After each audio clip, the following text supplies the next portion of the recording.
भाई बैंक का मेन काम क्या है? पैसा कमाना। बैंक को पैसा कैसे मिल रहा है? जब वो लोन दे रहा है, लोन देके वो ज्यादा ब्याज चार्ज कर रहा है, उससे उसको पैसा मिल रहा है। तो बैंक कहीं ऐसा तो नहीं कर रहे कि जितना डिपॉजिटर से पैसा आ रहा है वो सारा पैसा उठा के लोन में दे दे।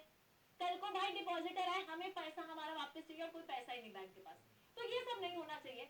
इस वजह से जो एक मिनिमम अमाउंट होता है कि 5% ऑफ द डिपॉजिट्स, क्या ये अमाउंट सारे बैंक्स अपने पास मेंटेन करके रख रहे हैं, ताकि कल को अगर डिपॉजिटर उनसे पैसा विड्रॉ करने आता है तो बैंक के पास पैसा होना चाहिए।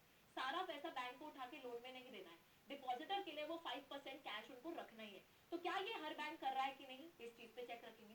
दूसरी चीज, see that the banks give loans not just to profit making businesses and traders but also to small cultivators, small businessmen, all of those things.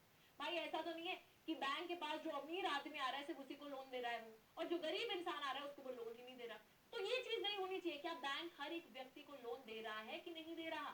ठीक है भाई, टर्म्स एंड कंडीशंस है ना तुम्हारी, डॉक्यूमेंट भरवाओ, रेट ऑफ इंटरेस्ट चार्ज करो, कोई collateral रखो, पर इसमें भी अगर तुम ये नाइंसाफी करोगे कि सिर्फ एक अमीर इंसान को तुम लोन दे रहे हो और गरीब को लोन नहीं दे रहे, तो दैट इज रॉन्ग। तो इस चीज पे भी चेक रखता है आरबीआई। तीसरी चीज बहुत इंपॉर्टेंट है, पीरियोडिकली यानी कि थोड़े थोड़े समय में banks have to submit information to the RBI. Bank, हर एक बैंक को आरबीआई को कुछ ना कुछ इंफॉर्मेशन सबमिट करनी पड़ती है, जैसे कि on how much they are lending, कितना लोन वो दे रहे हैं, किसको वो लोन दे रहे हैं, कितने इंटरेस्ट रेट पे वो लोन दे रहे हैं। तो इस चीज पे चेक रखना पड़ेगा ना, कल को भाई बैंक बहुत ज्यादा इंटरेस्ट